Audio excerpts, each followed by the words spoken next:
స్టాంపుల కుంభకోణం కేసు కొత్త మలుపు తిరిగింది. ఏదైతే స్టాంపులు నకిలీవి పెట్టేసి కోట్ల రూపాయలు కొల్లగొట్టినటువంటి అనంతపురం జిల్లాకు సంబంధించినటువంటి కేసులో తెలుగుదేశం పార్టీ ఎమ్మెల్యే సురేందర్ బాబుని టార్గెట్ చేస్తూ YSR Congress party media highlight చేస్తే అతనికేమి పాత్ర లేదు, అందులో ఉన్నటువంటి ఎర్రప్పే కీలకమైనటువంటి వ్యక్తి అని పోలీసులు తేల్చి తదుపరి దర్యాప్తులో కొత్త పేరు తెర మీదకి వచ్చింది. ఈ దఫా తెలుగుదేశం పార్టీ నాయకుడి పేరే.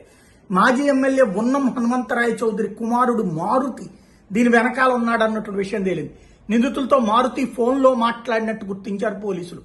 అట్ ద సేమ్ టైం వాళ్లతో కలిసి ఎమ్మెల్యే సురేంద్రబాబుని ఇరికించే కుట్ర చేశాడు మారుతి చౌదరి అన్నటువంటి విషయం తేలింది. కళ్యాణదుర్గం ఈ స్టాంపు కుంభకోణంలో ఇది కీలకమైనటువంటి మలుపు. అంటే తెలుగుదేశం పార్టీ నాయకుడు మరొక తెలుగుదేశం పార్టీ నాయకుడిని ఇరికించడం కోసం జరిగిన కుంభకోణాన్ని సమర్థించారా, లేకపోతే కుంభకోణమే తనే చేశాడా వాళ్లతో కలిసి చేసి సురేంద్రబాబుని ఇరికించే ప్రయత్నం చేశాడా అన్నటువంటిది ఇప్పుడు కొత్త అంశం.